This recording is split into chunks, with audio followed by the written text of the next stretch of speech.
Gita British jala turani Samboda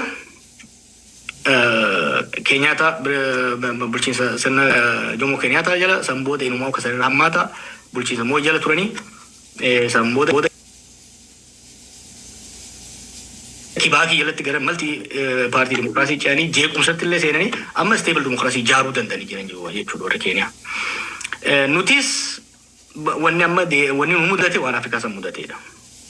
Kana sirriitti hubachuun barbaachisaadha. Sirna alagaa gita alagaa jalaa baaneeti sirna saamichaa nama keenya jala seeni. Hanga Kongollee hammaatu baatu ka hawwene Botswanaadha ka arganne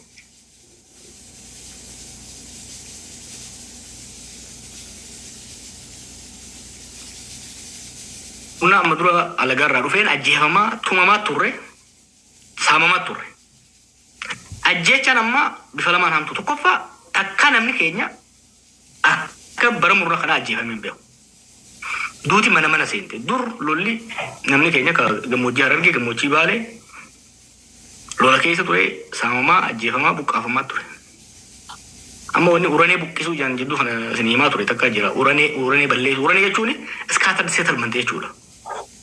Baadiyyaa kana keessa gandii biroo asii gandii tolaadhaa asii gandii akkasii jaanii tattaa'u kana jiraami. Ribeerolaan kana keessa jira jaaniitti bubuqqaasu tura warra dargiidha warri Haile Sillaaseetis. Isa akka godhe buqqaasaa turan. Amma ganda keenyarraa kaasee gara tumtuu furdaa jiran gara baadiyyaatti. Gara labuu kanatti Baale immoo gara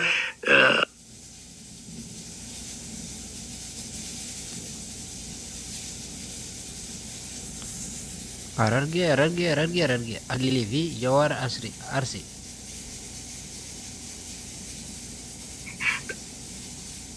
I don't think mootummaa kana dura rasaasin tokko dhuka'ee waan beeku natti fakkaatu.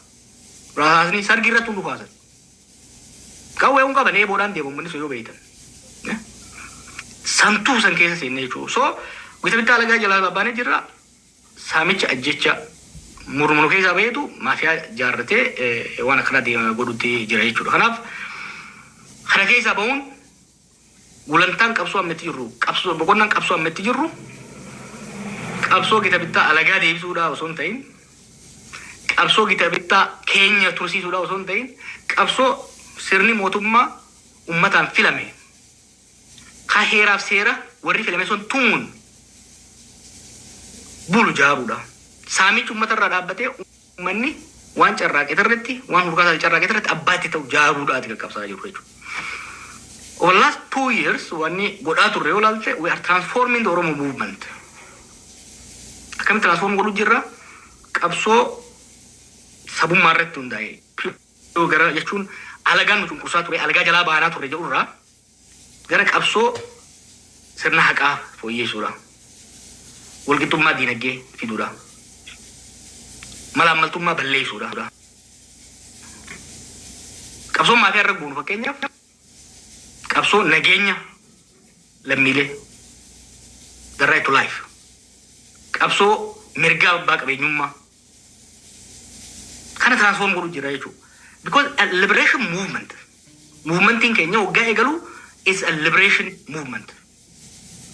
Liberation sun complete goonee gara democratization movementiitti ce'utti jirra jechuudha. So sanitti waan jirruuf wanni godhaa jirru amma dhugaadha. Daa'ilamaan Oromoon keessa jirtu naa galama. Gita alagaa ofirraa kuffifne allama gambagan irraa kutan. Keenya immoo dhufee daran nutti ta'e kanaas irraa jiru barbaadna yoo immoo kana ofirraa jijjiirre jara kantu nutti deebi'a. Rakkoon jiru sanii noonna. Amma Sudaanii asirratti kiliirsii godha. Sudaan mootummaan kun ilma Oromooti. Yoo inni kufe alagaan nu deebi'a.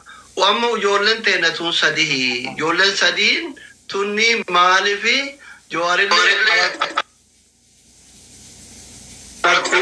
orma waliin maali.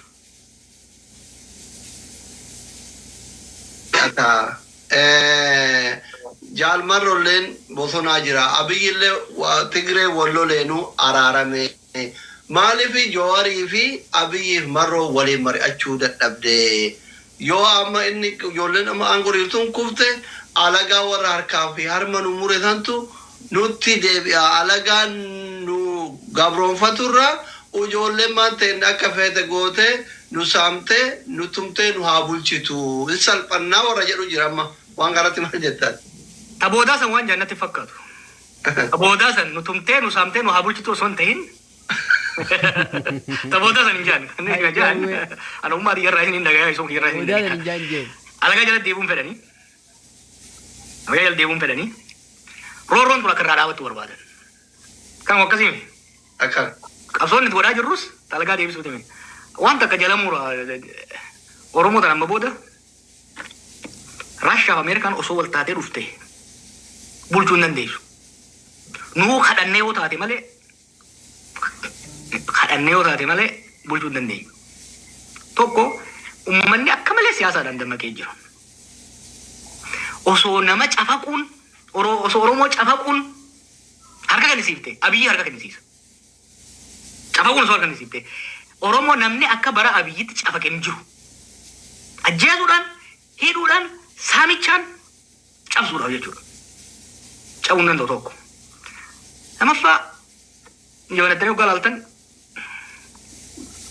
nu caalaa orma biraatiitu qoqqoodamaadha.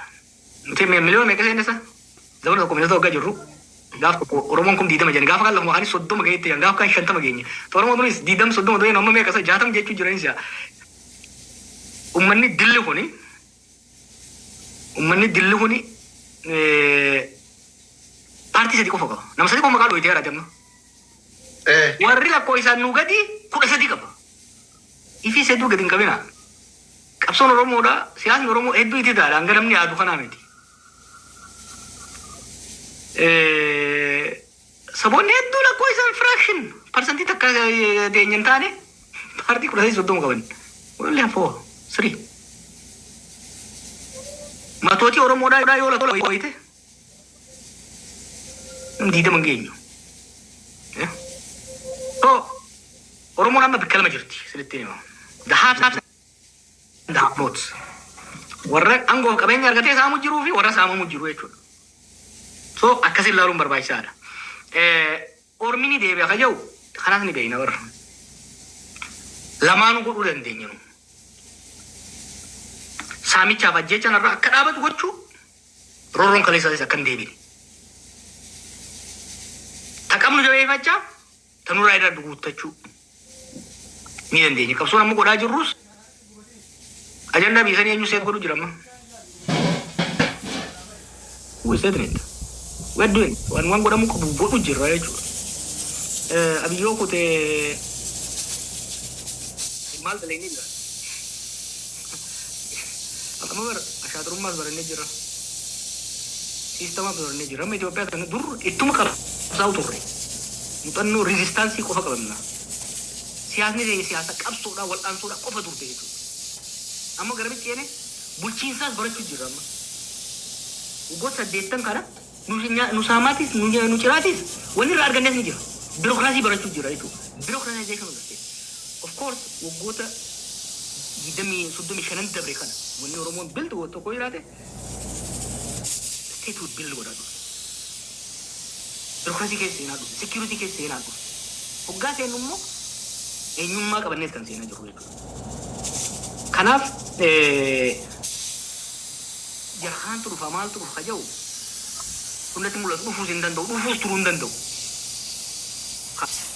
Lammaffaa orma kaan wajjin haasofitannee haasofina kana. Biyya warra waliin qabnu dhiisii warra ollaa wajjin isaa ta'uu dhabu. Maaliif uummata guddaadha. Yaadattanii dur tokko waneen jechuu ture zamana wayyaanii fi zamana jijjiiramaa ta'es. Oromiyaan tasgabbaa'uu baannaan abadan ollaan sun tasgabbooyitu. Warra Eertiraa kanaan yeroo san amma dursee waliin haasaa ture warra Eertiraa kana osoo jijjiiramni dhufe. Jijjiirama san keessatti akkan gufachiifne maaliif jijjiirama san keessa stakeholder akka ta'aniif jechuudha. Maal wanneen jechaan biroo san Oromiyaan tasgabbaa'uu baannaan isinis nagaan argattanii jechuun ture. Was I wrong? Oromiyaa jeequmsi dura eegale Oromiyaatti.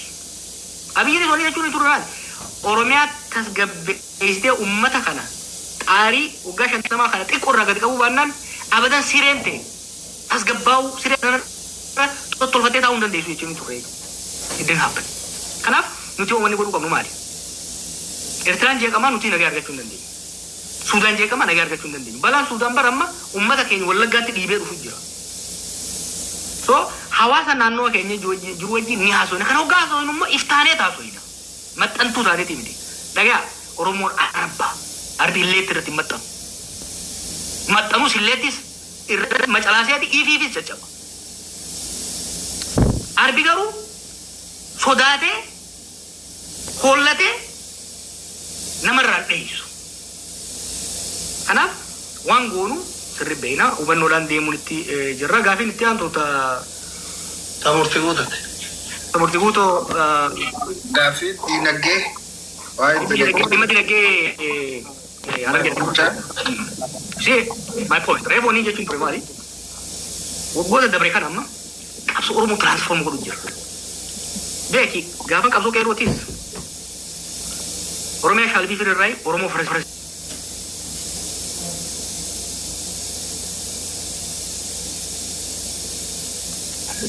arat kiloon situ malee caalun jee goola ba'ee jechuudha. Amma immoo maal goone liberation movement irraa liberation ideology irraa maaliif san mostly complete waan gooneef gara economic centered equity centered politics itti ceesuu jirra jechuudha. Gaafiin amma gammachiisu guutuu kaasee I love it. Now qabsoon oromoodhaa properly frame ta'aa deemaa jira jechuudha. Gaafileen amma goota lamaan dabran kana kahan kamma murtii godhuu kaasee wal qabata. Mirga qabeenya fiit irratti akka dhuunfaattis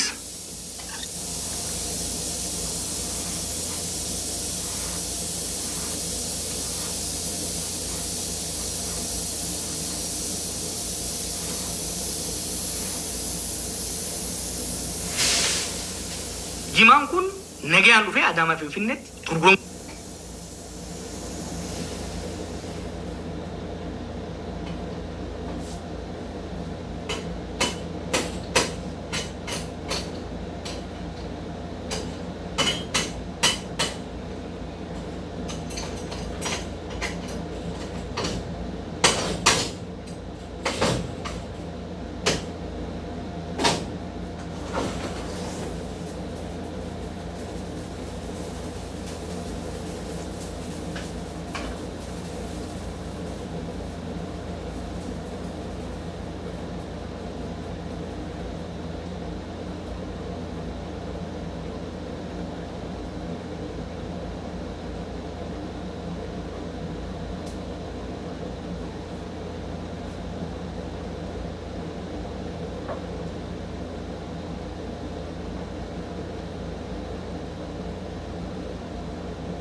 Afin tokko warra sheekota irraa dhaabarraa amma ka warra biyya bulchuusanii Joowar ummataa fi biyyaaf yaadee miti. Nutti hinaafaa nu jibbaa wal dhabdee dhuunfaa isaa qabamoo biyyumaaf ummata isaatiif yaadee tokko kan. Asli Ka warra biyya bulchuun na gaafate kana warra maal gammachiis warra gammachiis ofuun naa barreesse hiriyyaadha. Ani gaazexeessaadha warra gammachiis ofuun na gaafate. Nutti hinaafaa jedha. Toora gammachiiste dhufna. Toora isuusuu kana deemnee finna. Toora isuusuu hordofne. Jimarratti waa lama deemu jira.